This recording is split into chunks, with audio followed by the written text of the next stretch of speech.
Rasikal M. Dhariwal Public School, an English medium co-educational school, in association with Anushka Group, Udaipur. Admission open from playgroup to 12th class, near ESI Hospital, Chitrakoot Nagar, Udaipur.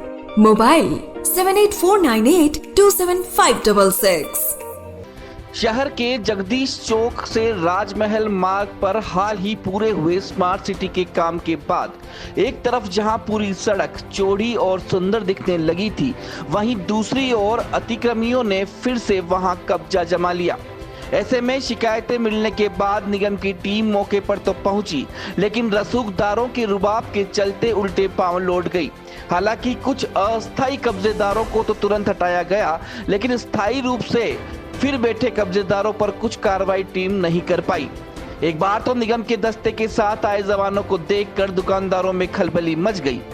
इस दौरान मौके पर पहुंचे स्थानीय पार्षद कुलदीप जोशी ने भी दुकानदारों का समर्थन करते हुए कहा कि सभी दुकानदारों ने अपने स्तर पर ही सामान हटा लिया है और भविष्य में कोई भी दुकानदार इस तरह सड़कों पर अपना सामान नहीं रखेगा, ताकि इस मार्ग पर आने जाने वाले पर्यटकों और स्थानीय लोगों को किसी भी प्रकार की समस्या हो। वहीं इलाके के रसूखदार दिनेश मकवाना से जब उन दुकानों के बारे में पूछा गया जो मकवाना के नाम से तो नहीं लेकिन उनके करीबी के कब्जे में हैं, तो उन्होंने सफाई देते हुए कहा कि शहर में 500 दुकानें ऐसी हैं जो सालों से लगी हुई है। अगर कार्रवाई करनी है तो सबको समानता में रखते हुए करनी चाहिए। व्यक्ति विशेष की शिकायत पर कार्रवाई करने वालों की निंदा करते हैं। पिछले 20 से 25 वर्षों से मेरा बचपन ही बीता, मैं देख रहा हूँ ये केबिन यहीं लगे हुए थे पहले से। तो इसमें अभी जब स्मार्ट सिटी का काम चला था तो जो कर्मचारियों ने कहा था L&T के, उन्होंने हटा दिए थे और वापस जब रोड बनी तो उसके बाद इन्होंने लगाया। अब वो L&T वाले बोले चेंबर के ढक्कन आ रहे हैं नीचे, तो इनसे टेक्निकली कुछ बात की उन्होंने कि ढक्कन लगाने के बाद वापस वो लगा देंगे। तो वार्ता चल रही है। और फुटपाथ पर जिन्होंने भी सीढ़ियाँ वगैरह बना दी रोड बनने के बाद, उन्होंने सब व्यापारियों ने अपने स्तर पर कुछ ने तो हटा दी और कुछ ने आश्वासन दिया कि हम अपने लेवल पे हटा देंगे। तो निगम ने उनको बस चेतावनी दी कि वापस आप बनाना मत और जो बने हुए उनको आप हटा देना। नहीं, मैं 20-25 वर्षों से मैं देख रहा हूँ यहीं लगे हुए थे और जब अभी रोड का काम चला था उस समय उन्होंने हटा के सामने जो जहाँ खाली भूखंड पड़ा वहाँ पे रखे थे। और अभी वेद अवैध का इसका मुझे उनके दस्तावेज वो निगम में प्रस्तुत करेंगे। वेद अवैध का मुझे नहीं पता, वो लगे हुए 20-25 साल से मुझे मेरे ज्ञान में है। ये दुकानें पिछले 30 साल से लगी हुई है और उदयपुर में सिर्फ ये 2 दुकानें नहीं है, ऐसी 500 दुकानें हैं जो पिछले 25-30 साल से लगी हुई है। अगर कार्रवाई करनी है तो सबको एक समान विचारधारा के साथ कार्रवाई करनी पड़ेगी। सिर्फ किसी के विरोध में, किसी के कहने पर ये कार्रवाई होती तो ये गलत कार्रवाई है, क्योंकि उदयपुर शहर में बहुत सी ऐसी दुकानें हैं जो 25-30 साल से शहर के मुख्य चौराहे पर लगी हुई है। सिर्फ किसी व्यक्ति विशेष के कहने पे अगर ये कार्रवाई होती तो हम इसकी निंदा करते हैं।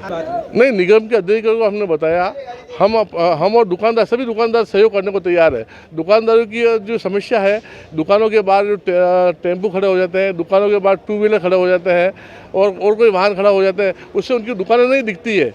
इसकी वजह से वो अपना व्यापार सड़क पे आके करता है। नहीं, विशेष तौर से अगर इस दुकान की बात करें, ये दुकान पिछले 30-35 वर्षों से लगी हुई है और 25-30 वर्षों से इनका लाइट कनेक्शन भी है और सभी इनके श्रम मंत्रालय का लाइसेंस भी है और नगर निगम द्वारा पिछले 30 वर्षों से अभी तक कोई नया लाइसेंस नहीं दिया गया। नए लाइसेंस के लिए अप्लाई किया हुआ है इन्होंने, परंतु जब भी अगर नगर निगम लाइसेंस देगी उसकी प्रक्रिया निभाई जाएगी। अगर इसमें आपके भी कोई केबिन है क्या? नहीं, मेरा कोई केबिन नहीं है। आज इनको केबिन वालों को क्या निगम का?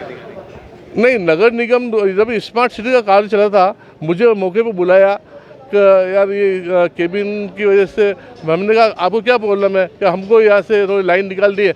तो उन्होंने आश्वस्त किया कि आप इन केबिनों को एक बार हटा लो और पुनः लगा देना, क्योंकि इससे किसी प्रकार के यातायात में व्यवधान नहीं हो रहा और ये आज से नहीं, पिछले 30-35 वर्षों से लगे हुए हैं।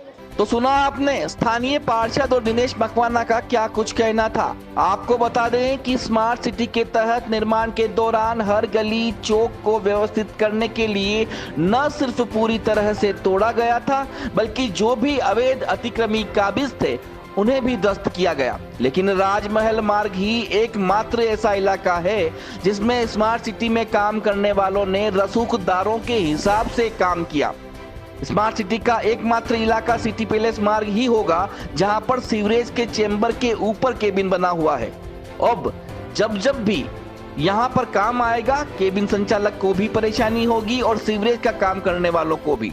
इन दुकानदारों के पास सिर्फ लाइट कनेक्शन के बिल हैं, उसके अलावा कोई भी दस्तावेज इनके पास नहीं है जिससे यह साबित हो सके कि दुकान वैध है।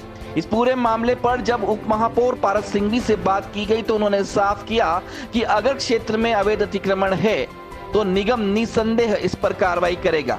अब देखना दिलचस्प होगा कि यह केबिन निगम ध्वस्त कर पाएगा या फिर हर बार केबिन के अंदर से ही चेंबर खोलकर सीवरेज का काम होगा।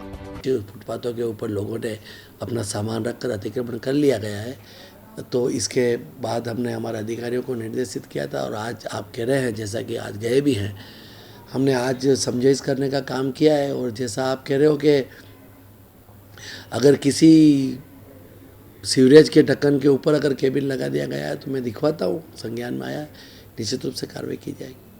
Vijaygarh Palace and Resort, a heritage restaurant and destination wedding venue in Udaipur, offering an extraordinary dining experience amidst the most scenic view of Aravali Hills. Vijaygarh Palace and Resort, 1 Tiger Hill near Pratap Gaurav Kendra, Udaipur. Contact 73544 10555.